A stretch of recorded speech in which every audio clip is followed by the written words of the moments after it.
rotate your phone. Oh, it doesn't like that. It said rotate? It did, but... I think you're live. Hi, Grace Center friends. Maybe that likes that better. Welcome back to Cat Chat. We had a lot of fun the last time, and I'm anxious to see what you've been up to since we spoke. It's been almost a month.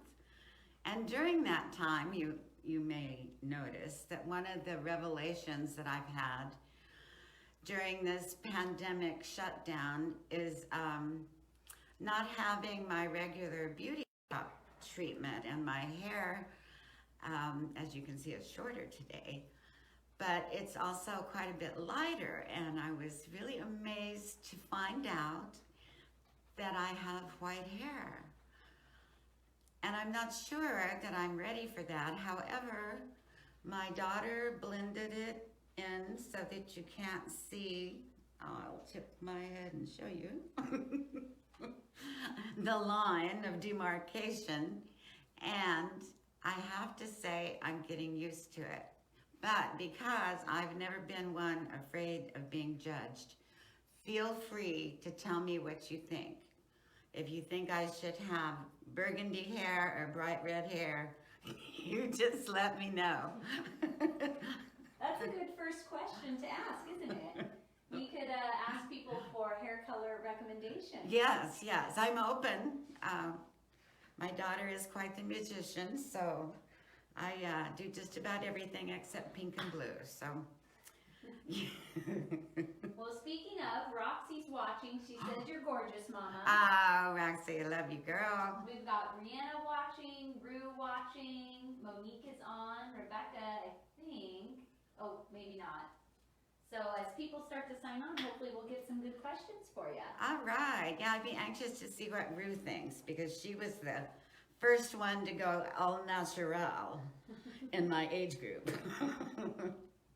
Roxy wants to know if she has veto power, if somebody suggests a color. Well, it's definitely open to discussion, Rox. You know that. Oh, we also have Abby watching. Oh my gosh. Hi, Abby. All right, so hopefully we'll get some questions here soon. Yeah, well, until that time, I'm going to share with you a little practice that I had when I was in engineering. We would go maybe once a year and interview with another engineering company nearby, just to kind of stay relevant and see whether you would get an offer or what they would offer, and then you could go back to the job that you were doing that you probably liked, and I did. And they would negotiate, either they want to keep you and they'll match and raise it, or they'll say goodbye and enjoy your new career. So every year we would do that. I would go from CF Braun over to Parsons, and then Parsons over to Fluor. And at that time, that was in the late 70s, early 80s. I figured if I got offered 10% or more, I would probably take the job.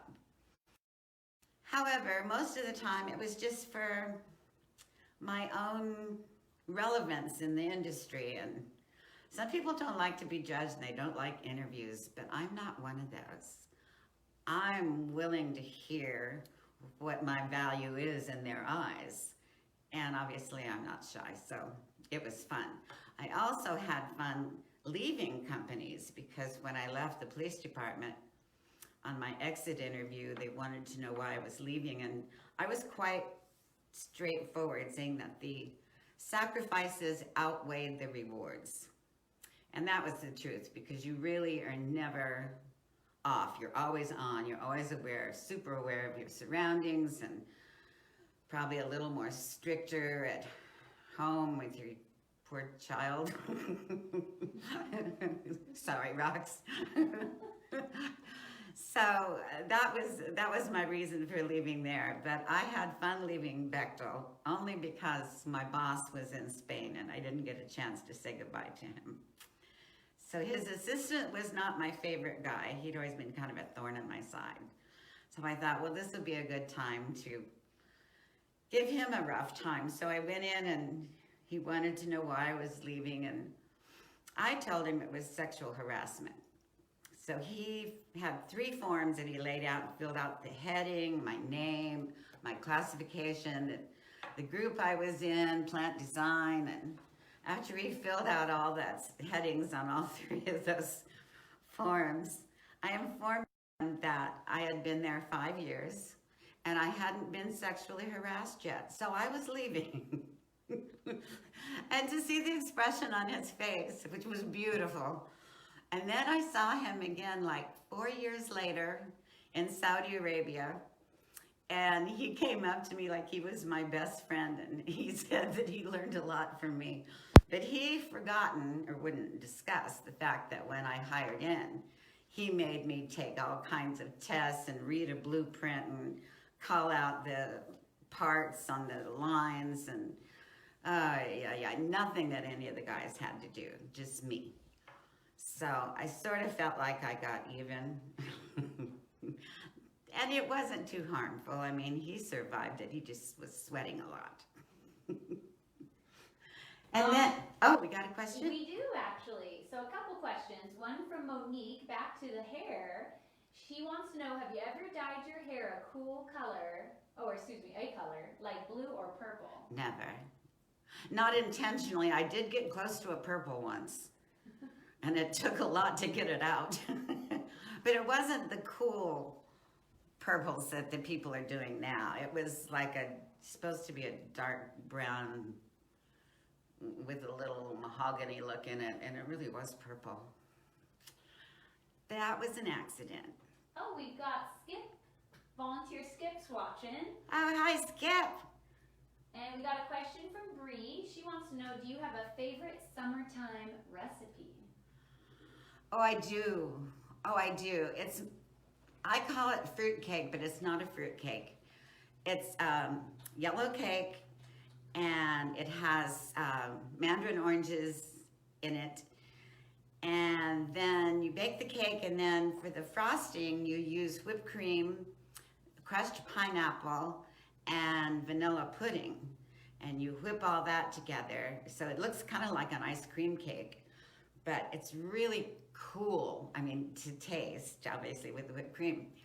And that's my favorite summer recipe. I'll have to make that and bring it in because it is awesome. I like it myself, but it's super for the summertime because it's just a nice, sweet taste and not too sweet because Cool Whip's not like, sugar frosting. I'll try that and get it in here, and you can be the judge, Bree. All right, no new questions yet. Okay.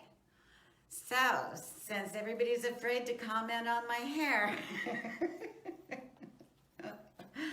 I will share with you one of the many statements that was made to me that helped me to grow as a leader. And that was the revelation that one day my boss told me that being fair does not mean you treat everybody the same. And I had a little trouble with that one for a while. And then I began to see what he meant, because when I was working in refinery and chemicals, the first time I worked with people that were not US citizens. And we had many people from the Philippines and from India who are very polite and always say, yes, ma'am, if they understand or don't understand. So I would assume when they said, yes, ma'am, they understood, and I would leave them to their work.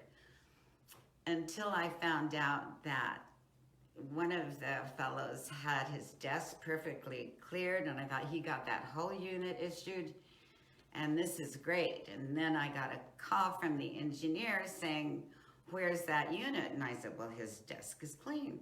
But I opened his cupboard, it was full of drawings that he hadn't done. So that's when I realized there's a communication thing, and there's a cultural element to that.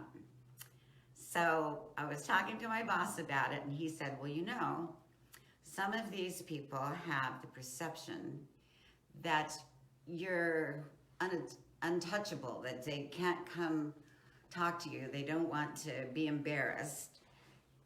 And so they were feeling that by telling me they didn't understand it, that somehow that would make them look small. And I said to my boss, I said, well, if they've got the wrong impression of me, because Lord knows I'm never that way, if they have the wrong impression, why is it incumbent upon me to change? And he let me stew with that one for a while, and then I realized, okay, now I've got to have meetings. And I had small meetings in a group, 5 to 8 people at a time. We had almost 2,000 people there that I had to deal with. So I started bringing them in and having a roundtable discussion and letting them know that I am open to their situation, and I do want to know, and I do want to help, because if I'd known he was behind, I would have gotten him help. I would have helped him myself. So maybe because I was a female, they had a little more trouble reaching out to me, but after we went through those meetings, which took me about 2 weeks to get through everybody, it was easy then. They weren't afraid to talk, and they'd come in with issues, and I really opened a can of worms because they were coming in a lot. But I guess something I didn't realize, and I sort of took offense to, when my boss said, well, it's incumbent upon you to change. I go, well, why should I change? I didn't do anything wrong. And then I realized that dealing with different personalities, you sometimes have to extend yourself more. And it's one of the things that helped me through other things that I've done in my many careers, is being fair doesn't mean that you treat everybody the same. You have to know who you're working with and who you're dealing with, and try to feed their need, because certainly everybody brings something to the table. And I think if I get from you, and like all of you participants, you have no idea that I'm very much a part of who you are. Each of you have impacted me in some way. So if you think I'm a little bit crazy, you have only yourself to blame. Let's see. Joe signed in. He's watching. And he asked a similar question that you actually already answered. So we'll go to Bree's question next, which is, do you have a favorite animal or pet? Well, I have a pet. And I guess I have to say he's my favorite, because he is sweet, but he's a challenge. And I think anytime you pick up a stray kitten on the beach in South Carolina, you can expect trouble. He meows with an accent.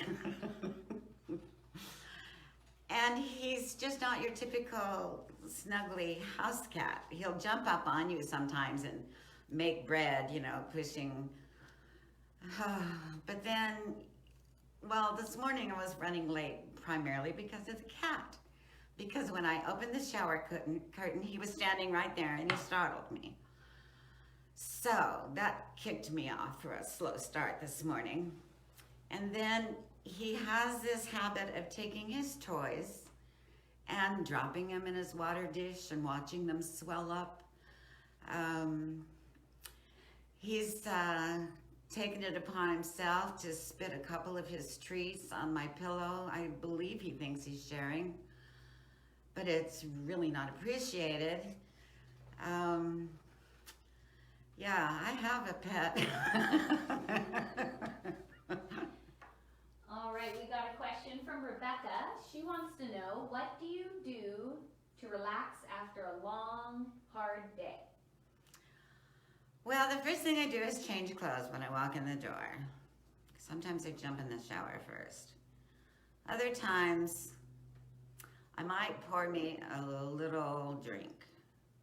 But that's only maybe once or twice, and that's usually on the weekend. But I watch sports, even though they're old.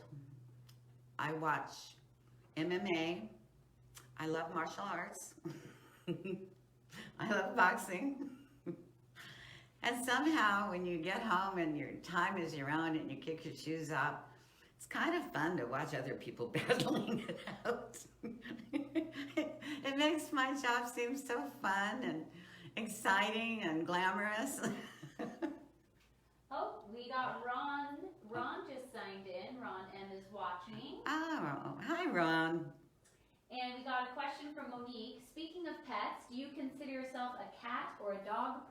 and why?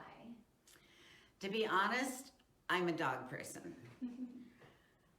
And I know that more now than ever before. Because I like dogs, like big dogs, not little toy dogs. I like, I don't know, golden retrievers and the ones with the big happy faces that like to lay their face on your leg until your foot goes to sleep. I love those dogs, and I love their sweet faces and their eyes. Oh my God, they're wonderful. And they show so much more expression. The cat will jump on your lap and, you know, claw at your shirt a little bit, but it's not the kind of love a dog gives you. The cat's very independent. And my name's Cat. There's something there. I don't want to dwell on it. But they're not as affectionate as dogs. We have a Grace Center past celebrity just signed in. Lucy's watching. Hi, Lucy. You look so cute. I saw you recently. Bless your heart, your family. Father's Day reunion. You guys look so happy and sweet, and I miss you. I really miss you.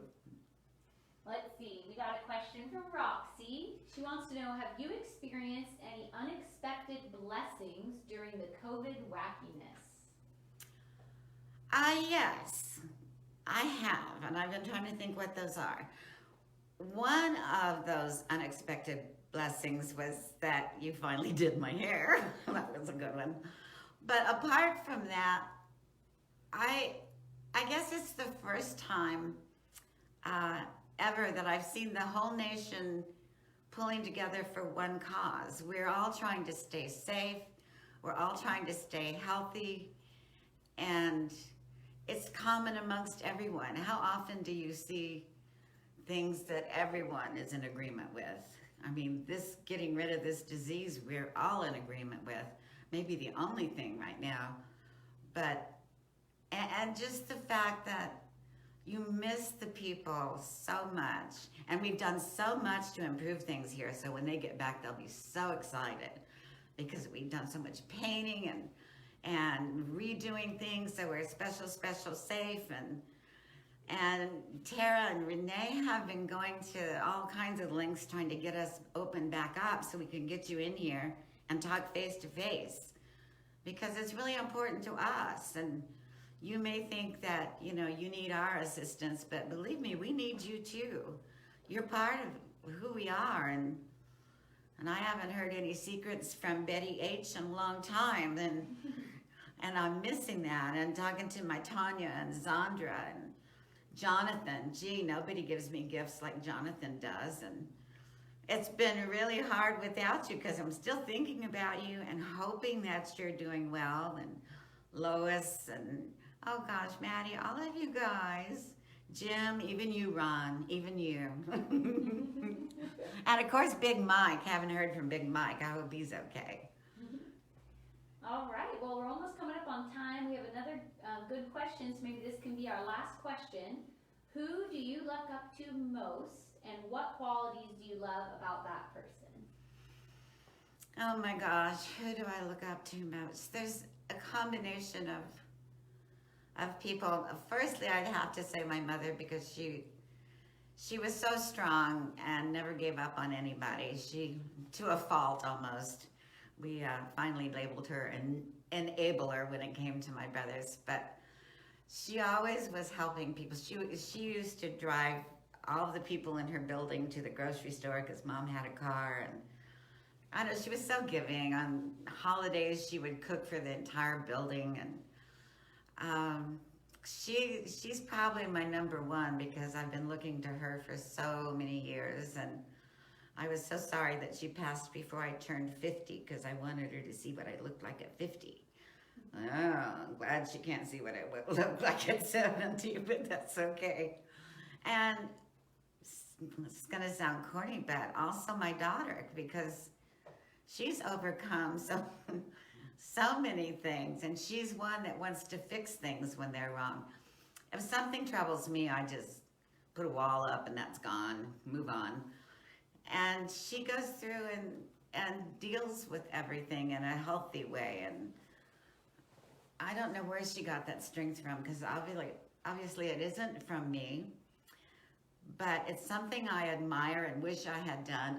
I'm doing better at that now, but my philosophy has always been, if it takes more from you than it gives you, cut your losses.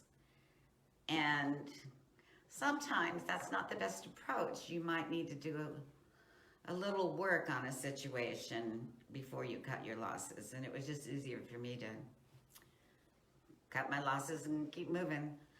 So I'm a lot more considerate, I think, of people and where they're at and what's going on in their lives. You know, if they seem a little off, there's probably a reason, and it's not right to pull away from that situation. I think you need to work at it a little more than I did in the past, but I'm trying to do better. And my poor Roxy didn't know who to send the Father's Day cards to because she's had so many. I'm so sorry, honey. Okay, I said that was the last one, but we got one more fun one, and I want to know the answer to this. So Oh, this will boy. be our closer. Okay. Rebecca wants to know, if money was no object, what would you buy? Oh my God, what would I buy? I would probably buy a house for Roxy's family with a little bungalow in the back for Ken and I. Because I've been away from them so much in my life. I would like to wind down this adventure being really close. Well, there we go. That's the perfect That's- ending. That's about it for this time, guys. It's good to hear from you all. I hope the next time we get to talk face to face and you're back here at this awesome center that we've been working on, it's a real labor of love, and we love you. So hurry up and get back here, and we'll do all we can to make sure that happens. Bye for now.